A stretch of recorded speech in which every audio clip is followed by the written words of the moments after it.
நான் இந்த மாதிரி கட்சியில் இருக்கேன், நீங்கள் எங்கே போய் சொன்னாலும் ஒன்றும் பண்ண முடியாது. என்னையும் எங்கள் அப்பாவுக்கு 60 வயசாகுது, எங்கள் அப்பாவையும் போட்டு அடித்தார். நான் 7 மாதம் ப்ரெக்னெண்ட்டாக இருக்கேன். என்னையை அடித்து கீழே தள்ளிட்டு கூட ஸ்டேஷனில் போனால் எங்கள் ஹஸ்பண்டை வந்து நீ வீட்டு வெளியே வாடா, வீட்டில் இருக்காது, வீரராகவர் கோயிலே அவங்களுது. எங்கள் அம்மா வந்து வீரர் கோயிலாண்ட அலமேலுன்றவங்க 30 வருஷமாக கடை வச்சுன்னு இருக்காங்க. அமாவாசை ஒரு நாள் நாங்கள் வைப்போம் அந்த கடை. நாங்கள் 3 பேருமே அக்கா தங்கச்சி எல்லாருமே வைப்போம். அது ஆப்போசிட்டில் இருக்கவங்களும் அத்தனை வருஷமாக கடை வச்சுருந்தான்ற இருக்காங்க. அந்த இடத்து பக்கத்தில் காலியாக இடம் இருந்துச்சு, அதனால நான் ஒரு டேபிள் போட்டு வச்சேன். புகழுன்றவர் வந்து டிஎம்கேல உறுப்பினராக இருக்காராம். அதுக்காக வந்து நாங்கள் பிரச்சனைனே டேபிளாக எடுத்துட்டோம். அவர் வந்து நேராக வந்து நான் இந்த மாதிரி கட்சியில் இருக்கேன், நீங்கள் எங்கே போய் சொன்னாலும் ஒன்றும் பண்ண முடியாது அப்படின்னு சொல்லிட்டு சொன்னார் எங்ககிட்ட. அப்புறம் வந்து நான் அவர் பேசி முடிச்சது அதெல்லாம் கேட்டதுக்கப்புறம் நேராக இறங்கி வந்து என்னையும் எங்கள் அப்பாவுக்கு 60 வயசாகுது, எங்கள் அப்பாவையும் போட்டு அடித்தார். அடித்ததுக்கப்புறம் நாங்கள் ஸ்டேஷன் போனால் நான் பிளட்டோட ஹாஸ்பிட்டலில் போகாமல் எதுவுமே ட்ரீட்மெண்ட் பண்ணாமல் ஸ்டேஷன் போனேன். ஸ்டேஷன் போனால் இங்கே இன்ஸ்பெக்டர் இல்லை, தேரடி போங்க. நாங்கள் தேரடி போனால் தேரடிலையும் இன்ஸ்பெக்டர் இல்லை. அதுக்கப்புறம் மறுநாள் நான் சண்டே என்ன பண்ணோம், சண்டேவும் போனால் இன்ஸ்பெக்டர் இல்லைன்னு சொல்லி தான் அனுப்புகிறாங்களே தவிர எந்த ஒரு நடவடிக்கையுமே எடுக்கல. இன்னைக்கு காலையில் திங்கட்கிழமை காலையில் எஸ்பி ஆஃபீஸ் போயிட்டு எஸ்பி ஆஃபீஸ் கிட்ட இருந்து பெட்டிஷன் கொடுத்துட்டு நான் ஸ்டேஷன் போகிறேன். அப்பயும் எந்த ஒரு தகவலுமே எடுக்க மாட்டாங்க சார். அவங்க கட்சியில் இருக்குன்னு சொல்லிட்டு அப்படிலாம் பேசுகிறாங்களா இல்லை எதுன்னு எங்களுக்கே ஒன்றுமே புரியல. நான் 7 மாதம் ப்ரெக்னெண்ட்டாக இருக்கேன். என்னையை அடித்து கீழே தள்ளிட்டு கூட ஸ்டேஷனில் போனால் இப்போ நேற்று நைட்டு கால் பண்ணி கரெக்டாக 1:30 இருக்கும். அந்த டைமுக்கு கால் பண்ணி 1:30 மணிக்கு கால் பண்ணி இந்த மாதிரி வந்து எங்கள் ஹஸ்பண்டை வந்து நீ வீட்டு வெளியே வாடா, உன் வீட்டில் இருக்காது அப்படின்னு சொல்லிட்டு ரொம்ப பேட் வாய்ஸில் பேசி எங்கள் ஹஸ்பண்டை வெளியே வர சொன்னாங்க. வர சொல்லி நாங்கள் என்ன பண்ணோம், பயந்துன்னு இன்னைக்கு எஸ்பி ஆஃபீஸ் போனோம். எஸ்பி ஆஃபீஸ் போனால் அங்கேருந்து தகவல் கொடுக்காமலே எங்களை வந்து போங்கன்னு சொன்னாங்க. இன்னைக்கு போய் பார்த்தா எந்த ஒரு ஆக்ஷனுமே எடுக்க மாட்டாங்க. அதுக்கப்புறம் தான் நாங்கள் அங்கே முடிஞ்சோடனே தான் விட்டுருக்கோம். எல்லாருமே இருந்தாங்க சார், இருந்தாங்க.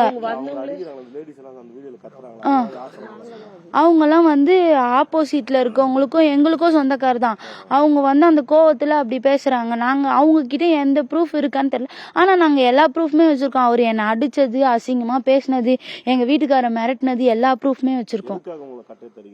அவர் வந்து நாங்க அந்த இடத்துல கடை வைக்க கூடாதான், வீரராகவர் கோயிலே அவங்களுது அப்படின்னு சொல்லிட்டு பேசுறாரு. ஆனா சொல்றாரு, போலீஸ்காரங்க கிட்டே சொல்றாரு நான் கட்சி உறுப்பினர்ல இருக்கேன் அப்படின்னு சொல்லிட்டு அவரு இன்ஃபர்மேஷன் கொடுக்குறாரு. டிஎம்கேல நாங்க எங்க அம்மா 30 வருஷமா வச்சிருக்காங்க, நாங்க ஒரு 6 வருஷமா.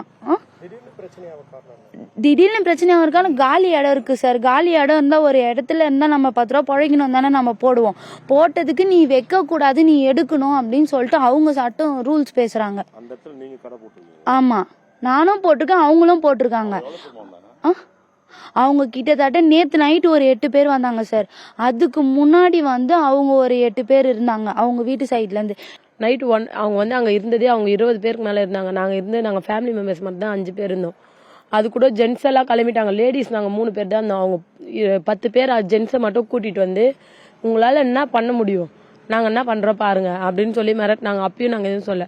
ஸ்டேஷனில் போனால் அவங்க ரெஸ்பான்ஸே பண்ண மாட்டாங்க. எல்லாரும் தேரடியில் இருக்காங்க, அங்கே போங்க அங்கேருந்து 2 பேர் வந்தாங்க, சும்மா பேசினாங்க, இப்போ கடை வச்சுக்கோங்க அப்படின்னு சொல்லிட்டாங்க. அன்னைக்கு நேற்று நைட்டு 1:30 மணிக்கு கால் பண்ணி 10 பேர் வீட்டு வாசலில் நின்று கால் பண்ணி வீட்டை விட்டு வெளியே வரீங்களா, இல்லைன்னா வீட்டெல்லாம் அடிச்சுன்னு இருக்கட்டுமா அப்படின்னு கேட்டு மிரட்டினதுனால நாங்கள் எஸ்பி ஆஃபீஸ் போனோம். அங்கே போயிட்டு சரி அவங்க என்ன சொன்னாங்க, 3 மணிக்கு நீங்கள் ஸ்டேஷன் போங்க. நாங்கள் ஸ்டேஷன் அங்கே போனால் இது கவுண்டர் அக்கௌண்ட், இது கவுண்ட்ரு, இந்த அந்த ஸ்லிப்பை பார்த்துட்டு இது கவுண்ட்ரு, நீங்கள் கிளம்புங்க. நிற்கவே விட மாட்டாங்க, பேசவே விட மாட்டாங்க. நீங்கள் கிளம்புங்க இதே தான் சொன்னாங்க. 4 மணிக்கு மேலே வாங்க, 5 மணிக்கு மேலே வாங்க. நாங்கள் சரி சொல்லிட்டு டைம் 5 மணிக்கு மேலே நாங்கள் போனால் உள்ளவே விடலை, கேட்டாண்டே நிறுத்திட்டு எஸ்ஐ வரலாமா, ஏசி மேம் வராங்க, அதனால நாங்கள் பேசிகிட்டு இருக்கோம், நீங்கள் போங்க, நாங்கள் ரொம்ப பிஸியாக இருக்கோம், 9 மணிக்கு மேலே வாங்க. இந்த ப்ரெக்னென்ட் லேடியை கூட்டின்னு 9 மணிக்கு எப்படி சார் போக முடியும், 9 மணிக்கு மேலே வாங்க அப்படின்னாங்க. அதனால தான் நாங்கள் இவங்ககிட்ட நாங்கள் போய் அவங்க உள்ளே விட மாட்டாங்க. அப்படி நாங்கள் மீறி உள்ளே போனாலும் நீங்கள் போங்க எப்படி சொல்கிறது, வெளியே போங்க, ஃபஸ்ட்டு நிற்காதீங்க, வெளியே போங்க அப்படின்னு துரத்திட்டே இருக்காங்க. அதனால தான் நாங்கள் மீடியாக்கே கால் பண்ணோம் ஃபஸ்ட்டு.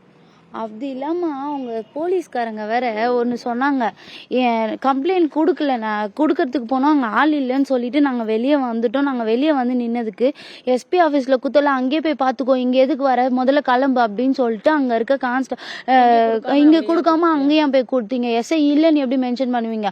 உங்களுக்கு ஃபுல்லா நாங்க தான் வந்து நிக்கணும், அவங்களா வந்து நிப்பீங்கன்னு சொல்லிட்டு போலீஸ்கார் சொல்றாரு ஸ்டேஷன்ல வெளியவே. அதுதான் சொன்னது. நீ எப்படி மென்ஷன் பண்ணுவ இதுல எஸ்ஐ இல்லைன்ட்டு சொல்லுது. கம்ப்ளைண்ட் வாங்கல. நான் தான் கேட்டேன், சார் நாங்க 10 வாட்டி வந்து தெரிஞ்சல சார், நான் பிரெக்னெண்டா இருக்கேன், நான் 10 வாட்டி வந்து தெரிஞ்சல சார், நீங்க இந்த மாதிரிலாம் பேசுறீங்க நியாயமானா? உன் மேல தப்பு இருந்தா உன் மேலயும் எஃப்ஐஆர் போடுவேன், அவங்க மேல தப்பு இருந்தா நான் சொன்னேன், சார் போட்டுக்கோங்க சார், எங்களுக்கு எந்த பிரச்சனையும் கிடையாது, நாங்க வந்து தப்பு பண்ணாதான் நாங்க பயப்படணும், நான் பிரெக்னென்ட் லேடின்ற, ஏன் யாருமே பிரெக்னெண்டா இல்லையா அப்படின்னு சொல்லிட்டு கேக்குறாரு.